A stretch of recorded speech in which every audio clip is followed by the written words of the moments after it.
Let's dive right in. Do you see here a slide that says the Voces Library and then Notre histoire 1 through 4 kind of arrayed? Yes, we You can see see my, it. my cursor flying around in case I want to demonstrate something like that. Yeah, it Okay, works. We can terrific. see So it. Notre histoire, as you may know, but in case you don't, Notre histoire is our story-based, our story-driven curriculum for basically high school French. I'll give some more detailed info on who exactly is targeted here in a moment. But basically, if you are a teacher who wants to make use of culturally rich, culturally embedded stories, especially, there are other ways that information is presented in the series, but especially stories, short, interesting stories, and that's what Notre histoire is all about. And I'll give you some details about what that looks like and actually show you on my screen here in a moment. So our agenda for this time, this is what Aaron already shared in the main room. We'll talk ever so briefly about who's even targeted by this series. We'll talk about how it's organized, and I'll show as many resources as we have time for, which won't be much because of the nature of these lightning round sessions.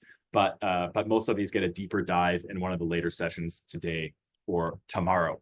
So who's Notre histoire for? By the way, I should say, as far as teaching French, was a slightly less commonly taught language in the United States, as you know, in Spanish, but it was the first world language that I learned in school. So I grew up in Vienna, Austria. I'm a heritage speaker of English, but my English is pretty decent. I grew up in Austrian schools and speaking German to everybody.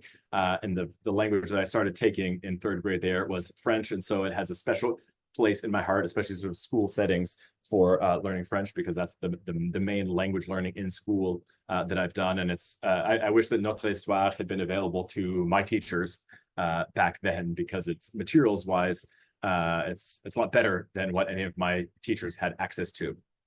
So who is the audience? Not Justin in 1988, unfortunately, but current, basically high school students. And I say ages 14 to 18, but honestly, 13 or even 12. So if you have middle school students, it's fine. It's not like PG-13 or anything like that. Everything is wholesome. But we do have middle school teachers, middle school classes that use Notre histoire 1, especially if they're aiming to get all the way to AP over the course of high school, which I'll give a note on in a moment. As I said, that basically corresponds to 9 through 12, but there's nothing wrong with using Notre histoire in what in the United States is middle school as well.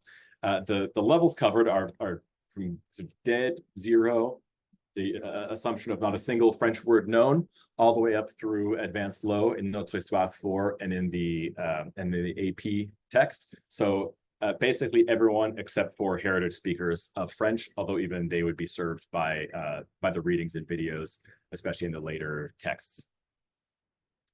So that's what I emphasize, mainly second language learners as opposed to heritage learners. Now, if you are someone who, does anybody type in the chat if you're someone who teaches at an advanced level, or maybe teaches AP or prepares folks for AP? I'm curious. That's not what this session is about, but Aaron Almoranti, whom you met in the opening session, will be presenting on that at 10:20. So not terribly long after this session. I think there's one in between, but do check that out if that's of interest to you. So let's dive right into how not just the unit, but the curriculum in general is organized. So I have here on the slide how a unit is organized, and we will get to that very shortly. But first, I just want to give you an idea of what the entire book, I'll call it a book, even though most likely you'd be using this online, though we do have hard copies for all the levels of Notre histoire as well, if that's something that you prefer. So even though it says how is unit organized, first, the text as a whole. So this is an example for Notre histoire. If you were to open Notre histoire for the first time, Notre histoire 1, this is the overview you would see. This introduction, where it says Introduction to Notre histoire, is more than an introduction. It contains a lot of teacher resources for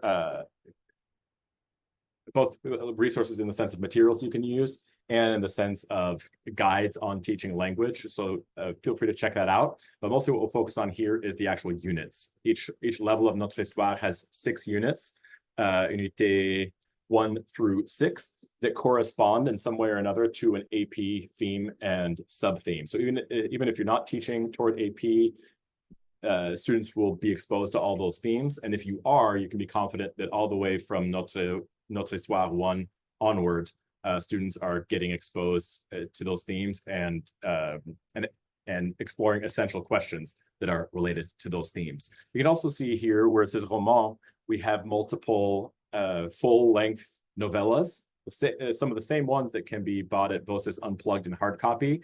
We have just included right along with each level of Notre histoire. So each level of Notre histoire will have different romans, different novels built in. And you can use those for extra reading, kind of bonus content for your students. You can also use them, some teachers use them as kind of units of their own. Maybe between units 3 and 4 of the main curriculum, they'll take a time out and they'll do a unit on a book. And we have information about that as well. And of course, there's a variety of information in the appendix there as well. So let's dive into one of these units, take a closer look, and into what I view as the backbone of Notre histoire, which I mentioned at the beginning, which is its culturally rich and compelling stories. So if we were to click, well, let me show you first real quick. This is the same information, but for Notre histoire 3. So again, you can see a variety of units. In this case, it's just the one novella that's built in and an appendix. So if we were to click in Notre histoire 3, just staying in there, and actually, I'll go back a second. So right here where it says unité 3 or troisième unité par des temps extrêmes, if you were to click on that, it opens up to here. You can see unité 3 par des temps extrêmes, and it gives you all the content of that unit. You can see there's some introductory info, and there is some kind of assessment and recap info, but the core of every unit is these stories. At least 3 and often more petite histoire, and at least 1 and often more longue histoire. And these petite histoire is sort of the main locus of learning. We're going to expand one of these, that La naissance de Bijou, in a moment, and see all the content that's in there.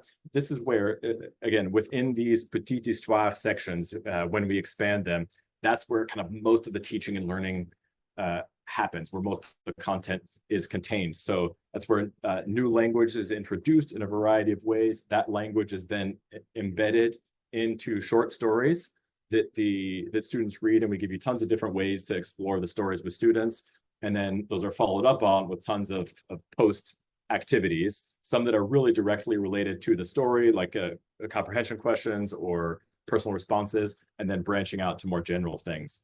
And because that's the main kind of locus of learning, all the stories are set in French-speaking settings and kind of inherently, embeddedly share with students about French-speaking cultures, the many French-speaking cultures around the world as well.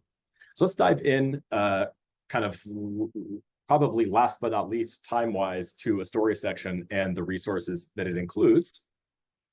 In order to do that, I want to really quickly kind of highlight this point about kind of the structure of language learning. There's lots that goes on in the brain and socially in language learning, of course, but one way of viewing a student's progression, both over the course of their entire learning career and over the course of any given unit or with respect to any kind of content or theme, is you got to start with the most basic building blocks, which are words and phrases, and kind of move along this progression, putting those together in sentences and Q&As and brief interactions with the teacher and with each other, putting those then together into paragraphs and text, and then moving from there to longer text and discourse. By discourse, I mean kind of the world conversation about a topic.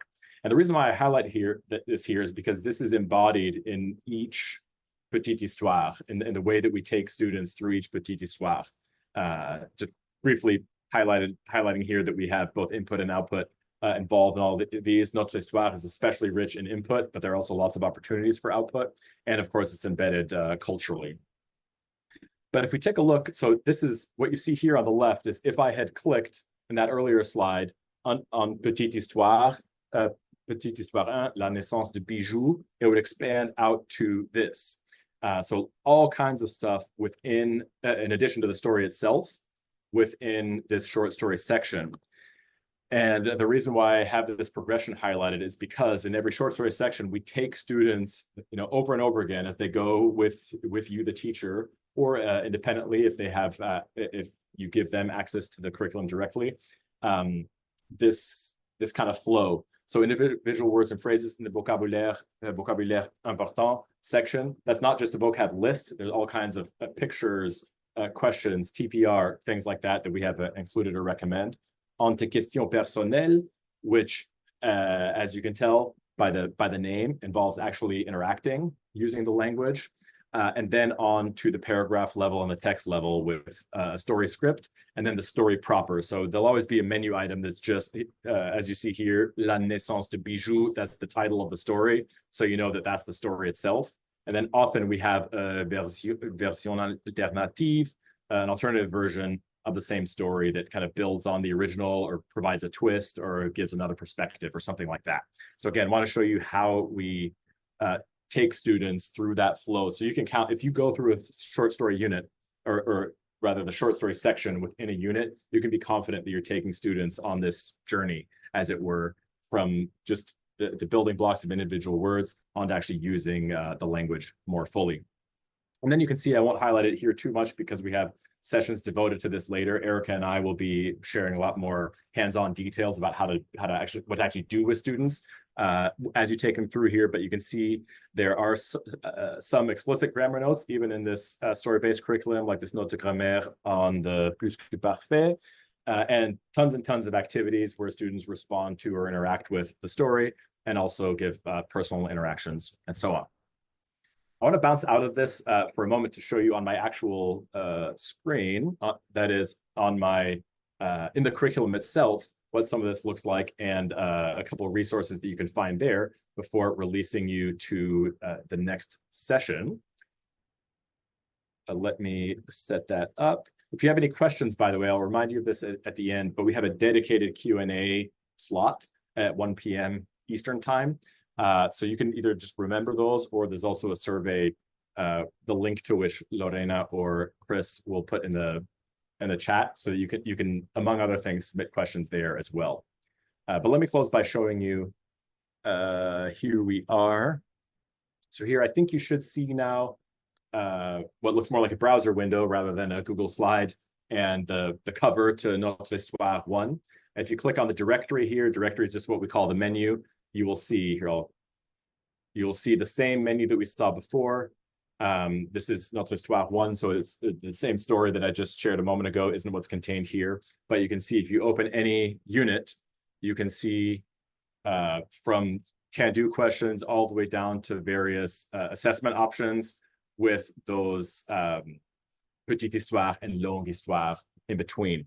So I'm going to show you really quickly how, even though the stories are the backbone and lots of cultural information is embedded there, there's also, in every unit of Notre Histoire 1 and 2, there are two French-speaking countries, France, and two additional countries, in this case, La Suisse and le Burkina Faso, that are explored so that students get input from and get interaction with the entire francophonie, the entire French-speaking world. With France revisited often, but other countries appearing as well, and not just as like an add-on late in the book or something like that, but constantly. As you know, French speakers are spread all over the place, and numerically the majority happens to be outside of France, but of course you have plenty of French info as well. So when you click on any of these, you will get both map information, all kinds of pictures that you can talk about, pictures that have information built in. So I'm sharing this here because this won't have come out specifically when I was showing in the slideshow the stories, but I wanted to make sure you could see that there is cultural additional information besides just in the stories. And then in the encore section, you have more of that. So you have articles, what are sometimes called authentic resources, articles on the topics that you can read, like here, Le Cinéma au Burkina Faso, interview videos of speakers from those countries that are interactive, that students can watch and answer questions about. And I'll show you a personal favorite, these panorama.